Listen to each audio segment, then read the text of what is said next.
کھانا پینا، کھانا بسم اللہ پڑھ کر شروع کرتے، دائیں ہاتھ سے کھاتے، اپنے سامنے سے تناول فرماتے یعنی کھاتے۔ بعض اوقات کوئی شخص اس طرح کھا رہا ہو کہ کبھی یہاں سے کھا رہا ہے کبھی یہاں سے کھا رہا ہے، تو انسان جو پاس بیٹھا ہوتا ہے اس کو بھی گھبراہٹ ہونے لگتی ہے۔ تو اگر یہ سلیقہ اور یہ تمیز اور یہ طریقہ اور یہ سنت خاص طور پر سیکھ لیں تو اس کے بہت سے فائدے ہیں، کیونکہ بعض طبیعتوں پر اور بعض مزاج پر غلط طریقے سے کھانا، کھاتے وقت چبانے کی آواز کا زیادہ زور سے آنا یا کم چبانا اور گڑپ گڑپ نگلتے چلے جانا، یہ ساری چیزیں دوسروں کو کوفت میں مبتلا کرتی ہیں۔ یا بار بار زبان ہونٹوں پہ پھیرنا یا پھر روٹی کے کپڑے سے ہاتھ صاف کر لینا، بہت زیادہ باتیں کرنا، گندے ہاتھ سے گلاس وغیرہ پکڑ لینا بغیر صاف کی انگلیاں، زور سے چمچ ہلانا، چائے میں مثلاً ہلا رہے ہیں یا پھر کھانا نکالنے کے وقت اگر چمچ ہے یا پلیٹ میں چمچ مار مار کے کھانا دوسرے کے لیے بے حد اذیت کا باعث ہوتا ہے۔ دوسروں کے حصے کا کھا جانا، دوسروں کی رعایت نہ کرنا، کیونکہ مثلاً اگر دو لوگ کھانا کھا رہے ہیں نا اور ایک بہت تیزی سے کھا رہا ہے تو دوسرا شخص جو ہے وہ انسیکیور ہو جائے گا کہ یہ تو میرا بھی کھا جائے گا، اور شادی کے بعد اگر آپ نے ایسی حرکت کی تو گزارا مشکل ہو جائے گا۔ بہت تیز تیز کھانا، یہ بہت سلو کھانا کہ اب دوسرا بیٹھا ہی رہے، دونوں ایکسٹریمز اچھی نہیں، یعنی درمیانے درجے میں۔ تو ایسی ہر چیز سے پرہیز کرنے کی ضرورت ہے جو دوسرے کے کھانے کو ناخوشگوار کر دے، ٹھیک ہے نا۔ دائیں ہاتھ سے کھاتے، اپنے سامنے سے تناول فرماتے، 3 انگلیوں سے کھاتے، کھانے کے بعد انگلیاں چاٹ لیتے، کھانا کھاتے ہوئے ٹیک نہ لگاتے۔ کان یجلس علی الارض ویأکل علی الارض، زمین پر بیٹھتے اور زمین پر کھاتے۔ کان لا یأکل شیئا حتی یعلم ما ہوا، کوئی چیز اس وقت تک نہ کھاتے جب تک جان نہ لیتے کہ وہ کیا چیز ہے۔ اپنے گھر میں یا اپنے شہر میں یا اپنے علاقے میں تو انسان معمول کی چیزیں پہچان جاتا ہے کہ کیا پکا ہوا ہے، لیکن بعض اوقات جب آپ تھوڑا سا بھی دور ٹریول کرتے ہیں تو آپ کو نہیں سمجھ آتی کہ یہ کیا چیز ہے، تو ایسی صورت میں پوچھنے میں کوئی حرج نہیں، لیکن اس وقت بھی ایسے سوال نہیں کرنے چاہیے کہ جو دوسرے کو زج کر دیں، کہ پکانے والے کی ساری جو محنت ہے وہ یعنی اس نے پکانے کی جو تھکاوٹ ہے اس میں مزید آپ اضافہ کریں۔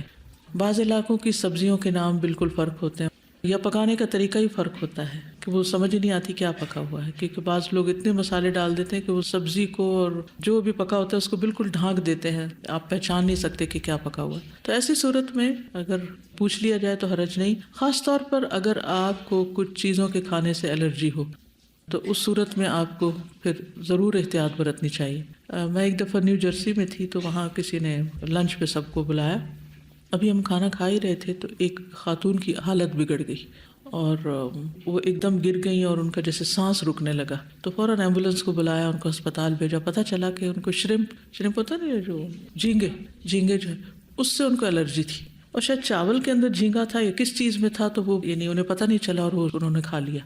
الحمدللہ ہمارے ملک میں فوڈ الرجیز کم ہیں، لیکن بعض ممالک میں بہت شدید قسم کی فوڈ الرجیز ہوتی ہیں، مثلا پی نٹس کے ذریعے، یعنی بعض اسکولوں میں بچوں کو پی نٹس لانے کی اجازت ہی نہیں ہوتی، بعض بچوں کو نٹ سے کسی بھی نٹ سے الرجی ہوتی ہے، کوئی بھی ڈرائی فروٹ ہو اس سے وہ نہیں کھا سکتے، بعض بچوں کو دودھ سے الرجی ہوتی ہے، دہی سے الرجی ہوتی ہے، دودھ کی کسی بھی پروڈکٹ سے، بعض لوگوں کو گندم سے ہوتی ہے۔ عام طور پر تو انسان اوائڈ کرتا ہے کہ روٹی نہیں کھانی، لیکن ہو سکتا ہے کہ آپ حلیم کو دال سمجھ کے کھا لیں اور اس کے اندر گندم ہو، تو ایسی صورت میں جب آپ کو پتہ ہے اپنی طبیعت کا تو اس صورت میں معلوم کرنا بہت ضروری ہے تاکہ آپ کھا کے بیمار نہ ہو، اور خصوصاً اگر آپ سفر میں ہیں تو دوسروں کے لیے مصیبت کا باعث نہ بنے۔ اسی طرح یہ احتیاط اس لیے بھی ضروری ہے کہ حلال حرام کا پتہ چل جائے۔ بعض اوقات آپ کسی نان مسلم کے گھر میں کھا رہے ہوتے ہیں تو آپ کو پتہ ہونا چاہیے کہ آپ کیا کھا رہے ہیں۔ کسی کھانے میں عیب نہ نکالتے، کھانے کے بعد الحمدللہ کہتے۔ کان یحب الزبد والتمر، مکھن اور کھجور پسند فرماتے، یعنی عام طور پر یہ اس طرح کھائی جاتی ہے کہ کھجور میں سے گٹلی نکال کر اس کے اندر گٹلی کی جگہ مکھن یا ملائی وغیرہ ڈال کر اس کو کھاتے ہیں، تو آپ صلی اللہ علیہ وسلم کو یہ پسند تھا۔ کان یحب الحلوى والعسل، حلوہ اور شہد پسند کرتے تھے، یعنی میٹھا پسند تھا آپ کو۔ کان یکرہ شرب الحمیم، سخت گرم مشروب پسند نہ کرتے، یعنی ابلتی چائے یا گرم دودھ اس طرح کہ بہت ہی گرم ہو وہ آپ کو پسند نہیں تھا۔ کان احب الشراب الیہ الحلو البارد، پینے میں ٹھنڈی اور میٹھی چیز آپ کو سب سے زیادہ پسند تھی، اور وہاں عام طور پر 2 طرح کا میٹھا مشروب ہوتا تھا، ایک تو شہد کے ساتھ اور دوسرا کھجوروں کو بھگو کر جو نبیذ بنایا جاتا ہے، تو وہ آپ کو پسند تھا۔ وہ رات کے وقت بھگو دی جاتی ہیں اور صبح کے وقت ان کی گٹلیاں الگ کر کے ان کا جو گودا ہے اس کو مسل کے ڈرنک بنایا جاتا ہے، اس کے بھی بہت سے فائدے۔ پانی دائیں ہاتھ سے 3 سانس میں پیتے اور بیٹھ کر بھی پیتے۔ کھانے میں دوسروں کو شریک کرنا پسند کرتے۔ حضرت انس سے فرماتے، انس دیکھو اگر کوئی ہے جو میرے ساتھ کھانے میں شریک ہو جائے۔ سونا جاگنا، کبھی بستر پر سوتے کبھی زمین پر۔ چمڑے کا بستر اور تکیہ استعمال کرتے جس میں کھجور کی چھال بھری ہوتی۔ بہت ہیلدی بستر ہے یہ، یعنی فوم کے بستر سے 1000 گنا زیادہ بہتر۔ عشاء سے قبل سونا پسند نہ کرتے۔ رات سونے سے قبل سرما لگاتے، دائیں کروٹ لیٹتے، دعا پڑھ کر سوتے اور دعا پڑھتے ہوئے جاگتے۔ چال ڈھال، آپ کی چال باوقار اور پرسکون تھی۔ اذا مشى لم يلتفت، چلتے ہوئے پیچھے مڑ کر نہ دیکھتے، چل آگے رہیں اور دیکھ پیچھے رہیں تو اس سے بچنا چاہیے۔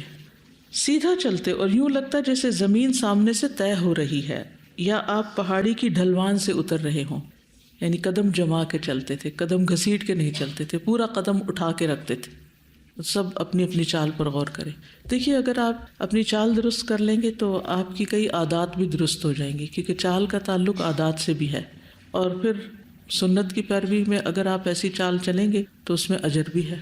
قل ان کنتم تحبون اللہ فاتبعونی یحببکم اللہ، کہہ دیجیے اگر تم اللہ سے محبت کرتے ہو تو میرا اتباع کرو، اللہ تم سے محبت کرے گا۔ تو نبی صلی اللہ علیہ وسلم کا اتباع ان تمام چیزوں میں اللہ سبحانہ وتعالیٰ کی محبت حاصل کرنے کا ذریعہ ہے۔ وَيَغْفِرْ لَكُمْ ذُنُوبَكُمْ، اور تمہارے گناہوں کو معاف کر دے گا۔ کبھی جوتا پہن کر اور کبھی ننگے پاؤں بھی چلتے۔ ننگے پاؤں چلنے کے بھی اپنے فائدے ہیں، لیکن گھر سے باہر نہیں، گھر کے اندر ہی۔ جاپان میں اسکولوں میں بچے جو ہیں وہ جوتوں کے بغیر رہتے ہیں، جیسے آپ لوگ اپنے کلاسز میں بغیر جوتوں کے بیٹھتے ہیں۔ اسی طرح ایک جوتا پہن کر نہیں چلتے تھے، ایک جوتا پہن کے نہیں، کیونکہ اس سے بیلنس خراب ہو جاتا ہے۔ مثلاً اگر آپ جوتا پہن بھی رہے ہیں اور ہو سکے تو بیٹھ کے پہنے تو زیادہ بہتر ہے، لیکن اگر وہ ممکن نہ ہو تو جوتا سامنے رکھ کے پہنے کہ دونوں پھر جلد پہن لیے جائیں۔ یہ نہ ہو کہ ایک پہن کے آپ کھڑے رہیں اور وہ ہیل والا ہو اور دوسرا زمین پہ آپ نے پاؤں رکھا ہوا ہے، تو وہ آپ کے جسم کا بیلنس خراب کر دے گا، جو کہ الٹیمیٹلی نقصان دہ ہو سکتا ہے۔ یہ بات ناپسند تھی کہ کوئی آپ کے پیچھے چلے، یعنی یا ساتھ ہوتا یا آگے ہوتا۔